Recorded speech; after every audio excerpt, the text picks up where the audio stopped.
Okay, I'm going to start off today.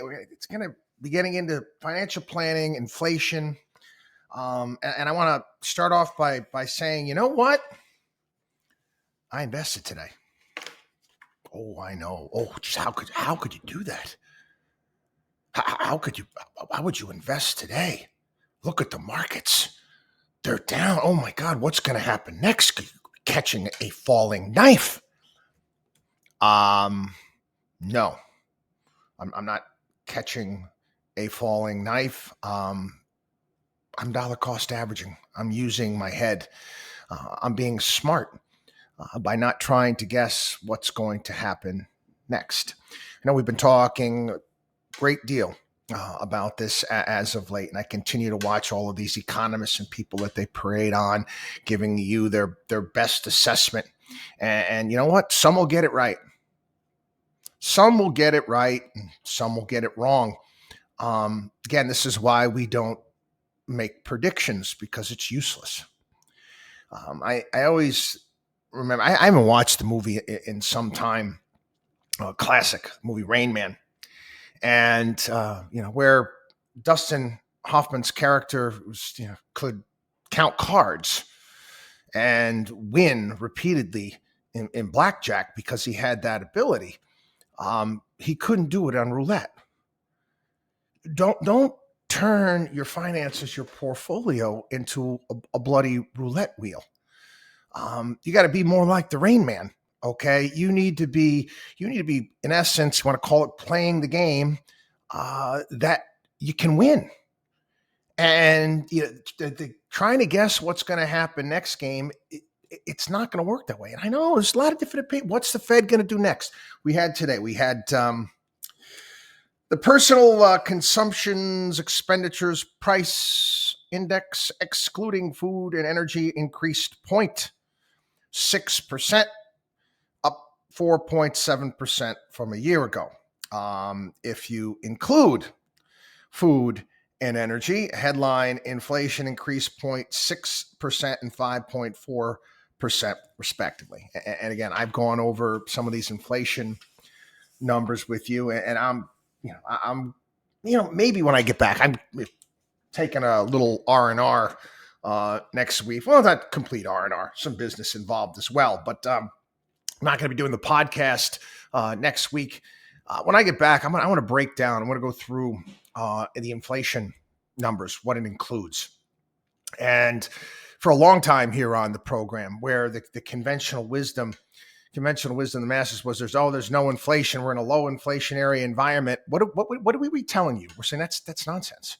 I mean, we see what we're paying at Starbucks. This is years ago, it's prior to COVID, what we were paying at the grocery store, what we're paying for healthcare, the necessities out there. That's what's truly important. Do I give, quite frankly, I'm being honest, do I give a rat's ass whether or not the television prices have dropped or gone up? Maybe if I have to buy a TV, but how often do I have to do that? I think I actually got an email from Best Buy, TVs for $79 or something like that. I mean, what? That's all well and good, but again, you can't eat a TV. And again, all of these economists out there, actually, I got to give credit to Joe Kernan today. Squawk Box, they had Loretta Mester was on, one of the members of the Fed. Put it to us, he was talking about energy. Said, what can the Fed do? Basically echoing what we say here on the program. What can the Fed do when it comes to supply problems, when it comes to energy? And she hemmed and she hawed. Well, what if it's not due to supply? Oh, come on. And I also got to hand it, I think it was actually, Steve Leisman, if I'm not mistaken, or maybe it was Andrew Ross Sorkin, actually asked, so wait a second, why should we listen to you guys now or believe that you can get a handle on this when you were so wrong the last time? And again, that's the camp that I'm in. I don't trust them. You go from one Fed chairman to the next Fed chairman, and it's just one folly after another. I mean, they thought Alan Greenspan was one of the smartest guys on the planet. Really? yeah, you missed the Great Recession along with along with Ben Bernanke, who followed you, but you didn't call it. I mean, your testimony in front of the Senate. I didn't think that anything like this could happen. Well, gee whiz, we did right here. So again, I place little faith in what they're going to do, or they're going to be able to solve this, because I don't think that they're going to be able to solve the inflation problem. The thing that might scare some people is whether or not they just say, okay, nothing we're doing is working, let's just blow it up. Let's just go nuts. Let's just, put the economy into a recession, and then, we'll start over. You don't need to do that. You don't need to do that. But again, that should be their it should be their motto or their tagline, whatever it may be. Federal Reserve starting recessions. That's basically what they do. Anyway, U.S. housing market, $2.3 trillion drop in value. That's the biggest since 2008. Again, it's going to start working its way through all of these rate cuts. And again, it's not everywhere. There's certain markets around the country that are still, in my opinion, overheated. Again, they'll self-correct. I saw another building that's going up in where I'm planning on moving back to in the next year and a half, 2 years. And, and it's condo building coming up, part hotel. And, they start at 1.8 million. Another brand new one, 3 to 5 million. And these are high rises. And I've seen this movie before. Okay. I saw this back in 2005, 2006, where they were, multi-million-dollar homes, that they were putting up, that they wanted to put up, that they were charging people for. And I said, there's just not that many billionaires. There's just not that many people are going to spend this type of money, and eventually it'll correct itself. And it did. The difference now with this $2.3 trillion drop is you're not having so much of the adjustable rate stuff when it comes to homeowners. You have it. We'll talk about it in a bit. You have it in the commercial side, and then you're going to see some defaults coming down the road. But again, it's going to correct itself. And I tell people all the time, it's your home. It's not a bank.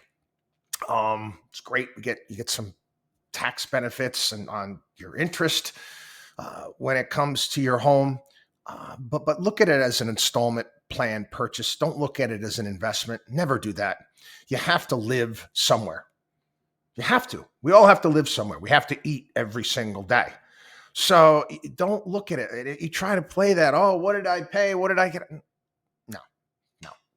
Enjoy it and make sure it's within something that you can afford. And, if the short-term valuation of your house comes down, does it affect your life?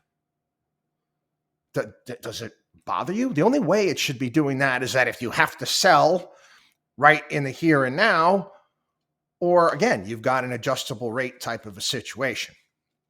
Anyway, I mentioned investing today, dollar cost averaging, what we're doing.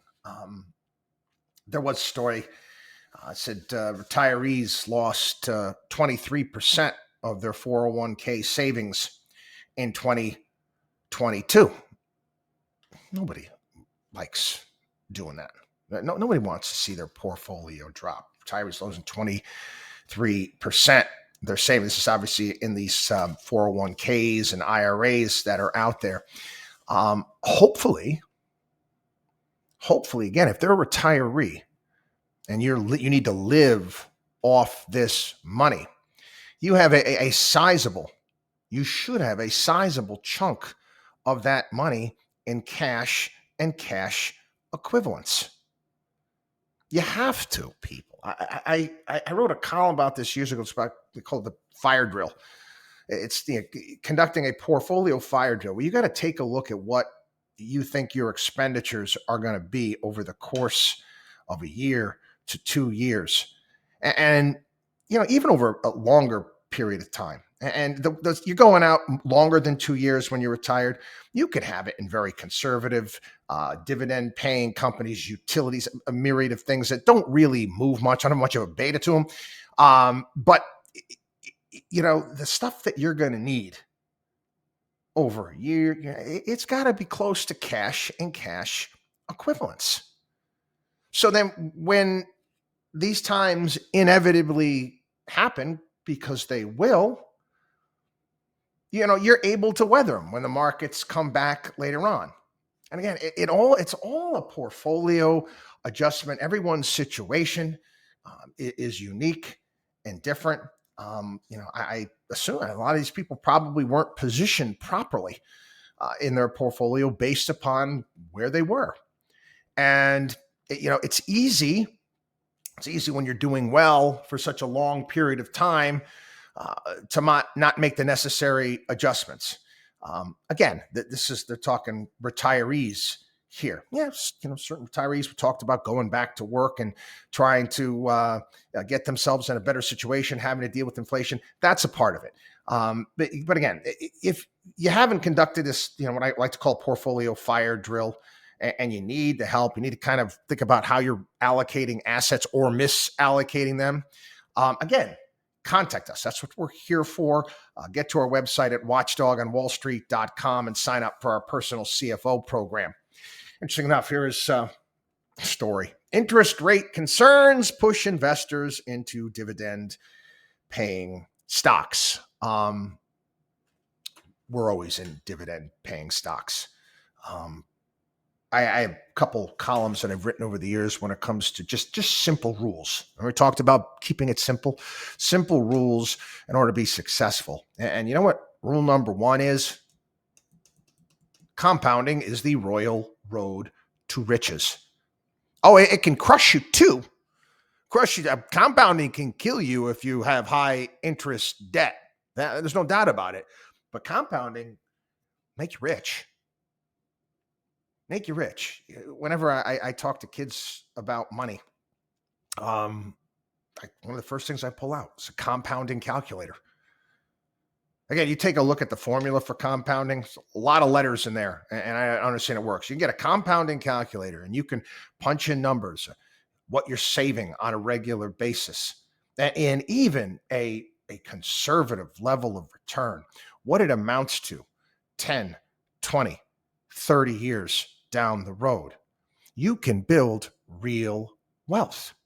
And you do that. The bulk of stock market returns throughout history, it hasn't been to capital gains. It's been due to dividends and dividend reinvestment. So here's the Wall Street Journal today. The prospect of interest rates remaining higher for longer is sending investors scrambling back to dividend-paying stocks. Investors poured a net $272 million into U.S. mutual and exchange-traded funds that buy dividend-paying stocks in the 2 weeks ended Wednesday. They added a record $48 billion to such funds in 2022, but pulled $835 million from them in January when shares of speculative companies propelled a market rebound. These are people that don't listen. Good luck with that. You're trying to time markets. You're going to go trading in and out of mutual funds and ETFs. You think you know what's going to happen next in the market. It's again, it lends itself to my frustration for what I do here on the program. How many times I present our case, which is the right case. People choose not to listen. Okay, I mentioned commercial real estate, and we've talked about this prior to COVID. This is inevitable. Prior to COVID, prior to the stay-at-home stuff, we knew that due to technology and due to the fact that people are moving to out of high expensive states to other states that obviously no taxes, whatnot, that we're going to start seeing the entire dynamic with commercial real estate start to change. Obviously, pandemic put that on steroids. None of this should be unexpected. But again, we're starting to see more and more landlords out there defaulting on big buildings Big buildings. I mean, I mentioned that in Times Square, Crown Plaza. Crown Plaza. Wasn't that one of the ones that was you'd always hear back in the 1980s? Back, hey, contestants on our show will stay at the Crown Plaza. It's right there in Times Square. Default. I mean, I'm getting one after another, and a lot of these real estate game is. It's not for me. This type of stuff. It's not for me. I'm the type of guy. I want to pay back my debts. These guys oftentimes structure and protect themselves.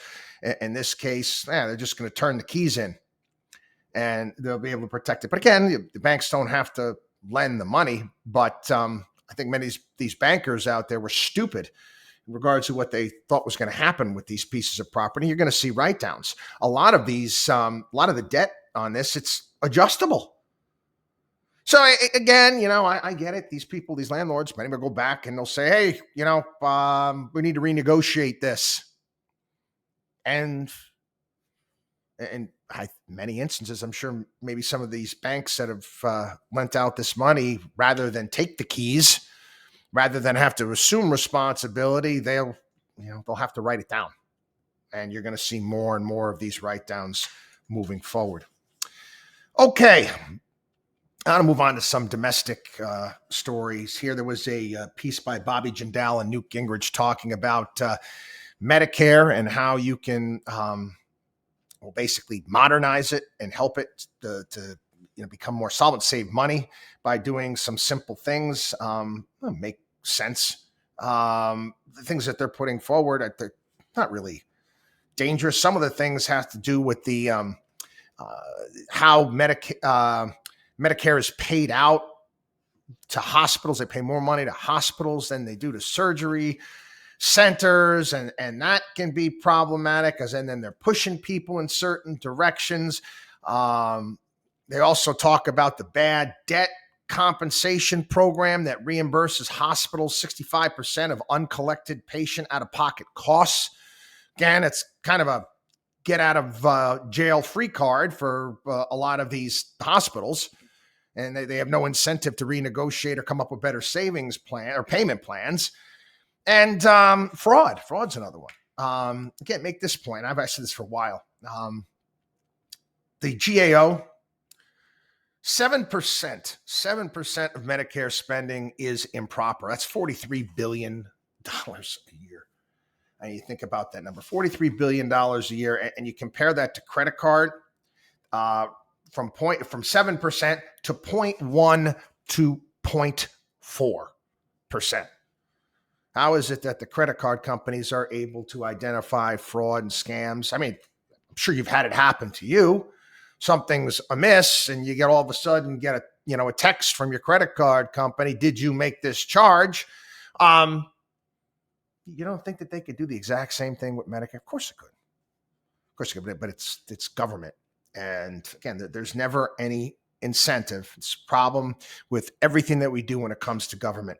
There's never any incentive to save the taxpayer money.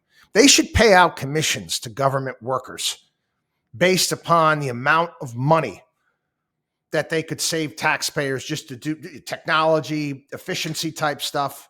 I mean, they should, shouldn't they? Makes sense, but they won't. Again, government programs, it's not about, it's just about keeping them alive and keeping bureaucrats fat and happy for as long as they possibly can. Michael Bloomberg had a piece talking about summer school and the need to expand summer school programs to remedy some of the pandemic learning loss. Yeah, I think that's great, Mike. But again, why don't you get that past the teachers' unions and Randy Weingarten, okay? This should have been done during the pandemic. We presented this here. I saw what this remote learning bullshit Zoom class stuff was, which it was exactly that, dog crap. And I said, you don't get to go, if you're a sure sign how little the powers that be care about education. and doing the right thing. The right thing to do at that point in time was to say, hey, listen, any kid, you feel like your kid is falling behind or is not grasping the material, they're allowed to repeat the grade. They're allowed to repeat the grade, but no, couldn't have that. Because again, you have to keep the assembly line going and going and going. Think of Laverne and Shirley there at the Schlitz Brewery with the bottles going round and round and round. Get them in, get them out. There's no such thing as holding kids back anymore. It doesn't work that way. I mean, that was a big fear. That was a big fear back when we were in elementary school, middle school, high school, is that you'd fail and you'd have to stay back. Doesn't exist anymore. Man, kids in my class had held back a grade. They're not getting it. Nah, they don't do that. I mean, they should have given that option to everybody. But again, nah. New York City charter schools outperform public schools and do it at less than half the cost per student. Now, here's an example. Okay. In New York City, you know what your taxes are paying for per kid? I have it here. over 35 grand. $35,000 a year per kid. New York City schools. Charter schools, which are outperforming the public schools, $17,000 a year. See, right then and there, in the real world, in the legitimate world, not the world of government, the real world, those public schools would get eliminated, as Gordon Gekko had said. Either you get it right or you get eliminated. This is obviously a better model. Could be me, call me crazy. Why not go with that? Why not? Again, the teachers and the teachers unions, they want no part of this at all. Again, Randy Weingarten teachers, again, it's a source of, my opinion, they're evil. I'm trying not to be too judgmental here. During Lent, I'm trying not to, but I mean, can it be anything else at all? I mean, you think that they're acting in your kids' best interest? I mean, okay, $35,000 a year, crappy results. $17,000 a year, great results. You tell me. And one of the reasons that teachers, this is not right because certain parents, are not going to care enough about their kids to get them into the charter schools. No shit. So because of that, because there's crap parents out there, you have to make it crappy for everybody? Is that what you're saying? I've said this again and again and again. Yeah, I might talk about my kids. Say, there's white privilege. No. White, black, Asian, Hispanic, there's parental privilege. And you're not going to change that. That is the reality of the terrain. Either your parents give a shit or they don't give a shit. It's pretty simple. I can't, I mentioned this a week or two ago. One of the ridiculous school rankings came out, and the school district that my kids go to and one of them used to go to, and it knocked it out of the park according to this rating. And I kind of laughed. I said, it's a good school. Okay, but come on.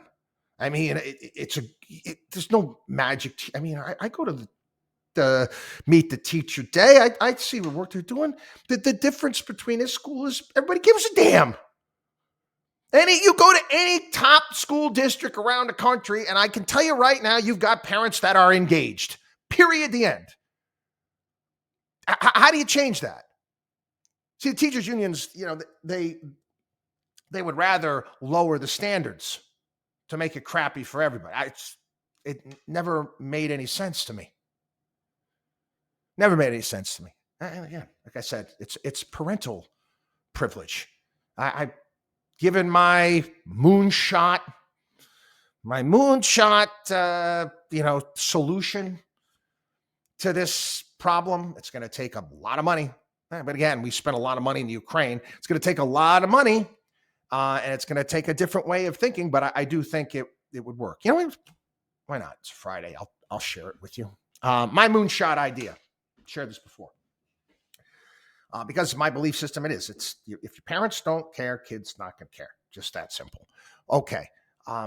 If you don't think that the school counselors and whatnot, they can figure out who the parents are at a very young age and what the situation is, okay, they can. I've got friends, family, clients that are educators. And the stories that I hear, and I speak with, oh yeah, I've got to go to so-and-so's house to grab the kid and bring them to school because the parents don't care. Okay. You've got that figured out when the kids are young. Okay. Offer. We need to develop a system. I call it, it's our, you want to call it the United States Hogwarts, like out of Harry Potter, educational system where you're getting these kids out of these environments. I don't care if you got to pay the parents off, where you're sending them to boarding schools, not juvie, okay, but nice boarding schools. Okay, not things that are prisons. And you're going to have to spend money on the types of educators that are going to have to live there and work there and give these kids what they need to succeed in a civilized society. It's very, very, it happens from time to time where the cycle gets broken, but we all know it's few and far between. And if you're to go and you're going to account for all of the money that is spent and prosecuting crimes, incarcerating people, I seem to think that this is a much better investment. Let's try to solve the problem when it's just starting, rather before it gets out of control. Anyway, this was fascinating.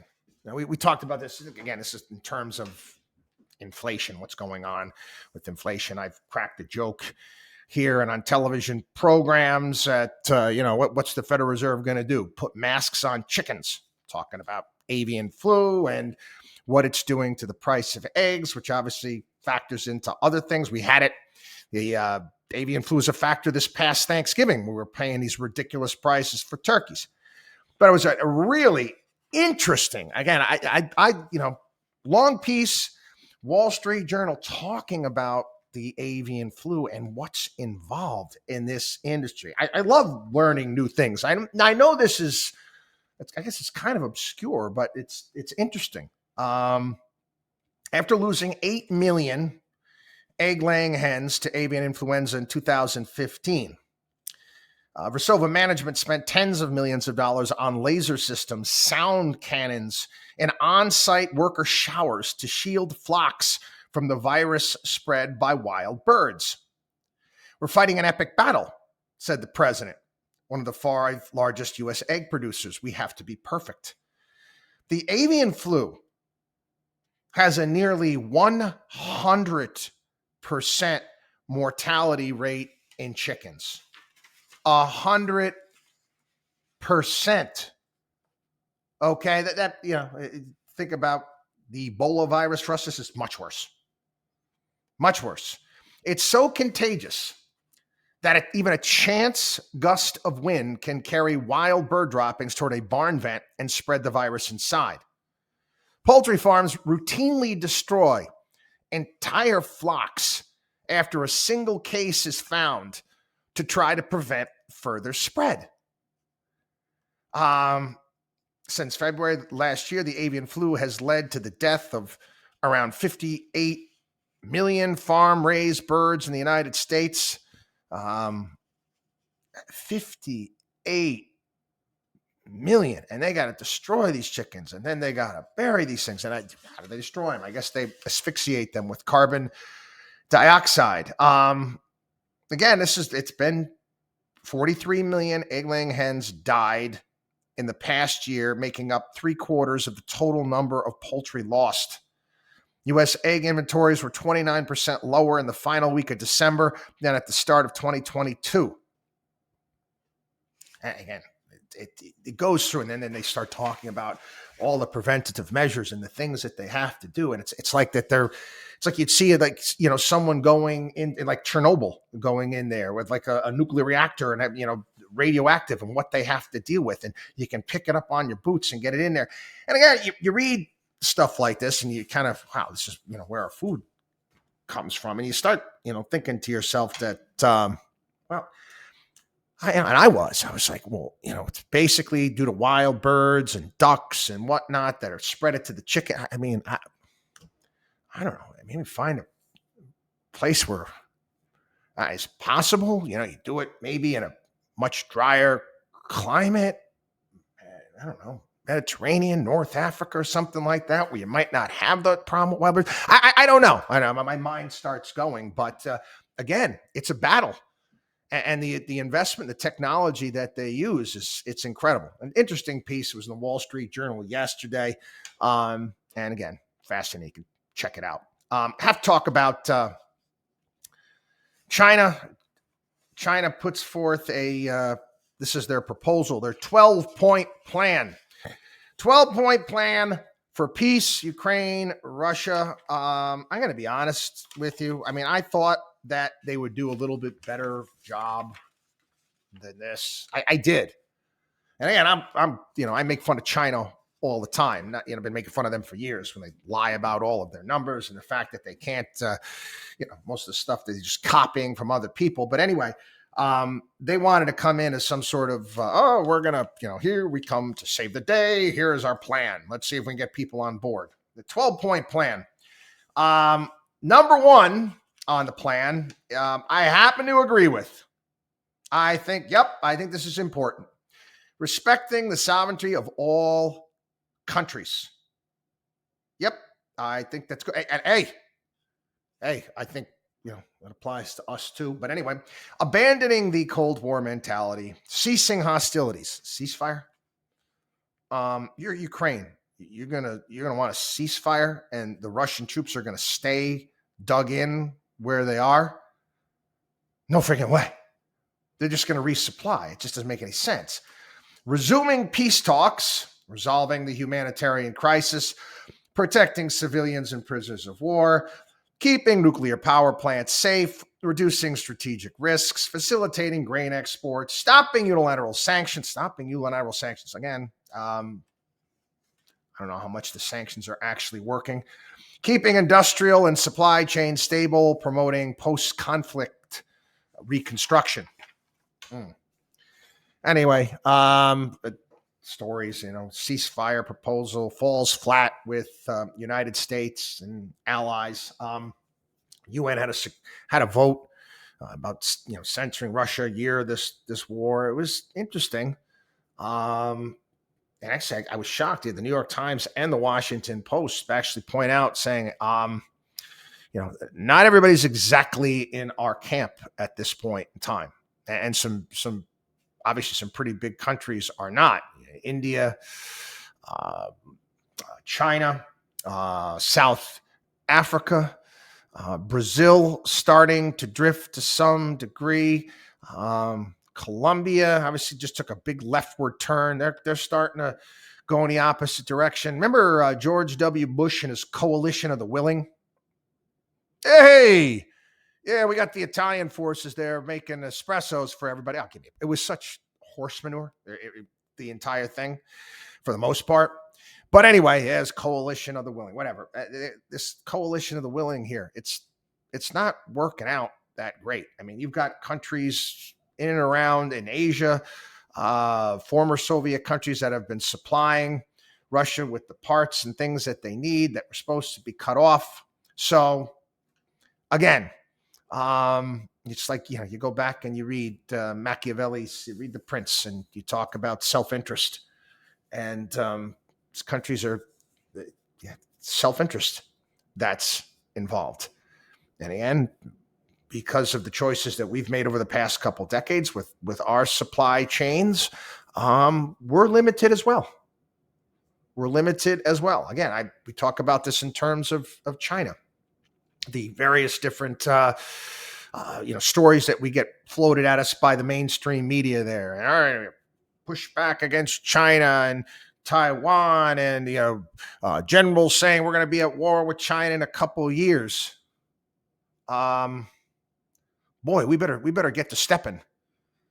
We better get to stepping and really get all of these supply chains and Nike and all the furniture and everything that is made over there. We better move that, because during the Cold War, were we importing anything from the Soviet Union at all outside of what? Vodka, maybe? Maybe caviar? And not like that they really produced anything really of any value. Do you remember? Remember when they brought the Yugo? Remember that? The Yugoslavian car here, that piece of junk. It was different. Again, our supply chains are there now. How are we going to handle this? Anyway, quickly on the trains. I know we talked about this past week. As it turns out, this is what they're telling us. I read the column and I still have questions. It says the train car wheel bearing overheated before Ohio train derailment. NTSB fines. They put this out there. And why did it overheat? How could it overheat? How is something like this possible? The train car wheel bearing overheated. How do we make this not happen? Again, I go through the entire column. Doesn't say. And I guess I didn't go to Purdue. I'm not an engineer. I didn't go to RPI. I'm not an engineer. But you want to explain this to me? I don't get it. I don't get it.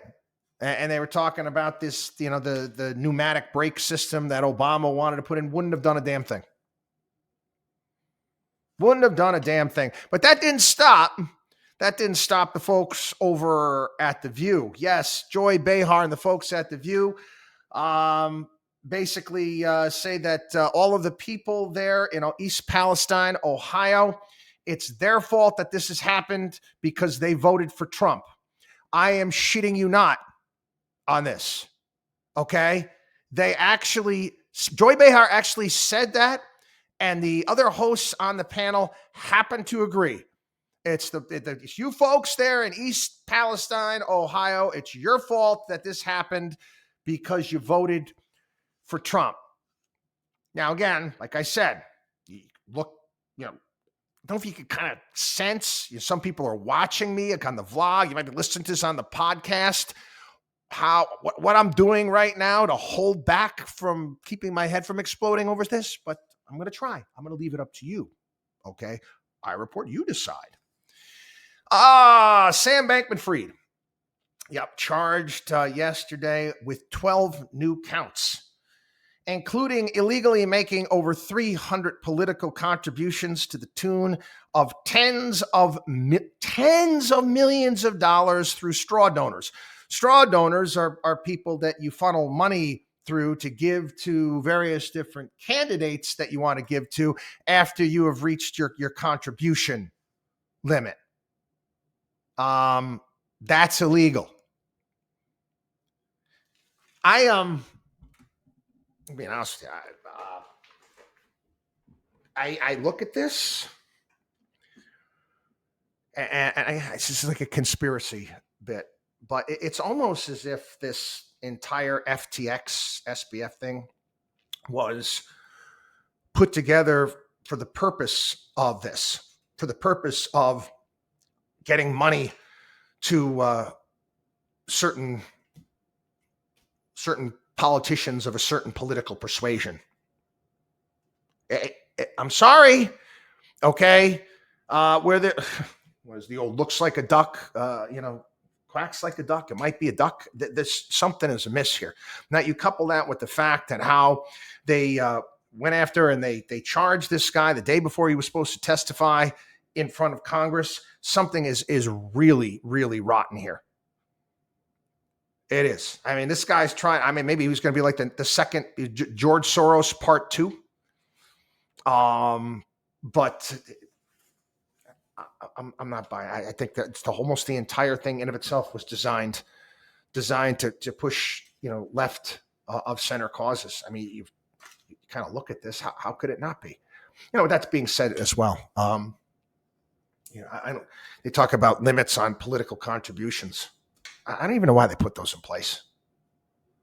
I don't. If someone, it's your money, you want to give whatever you want to a certain candidate, have at it.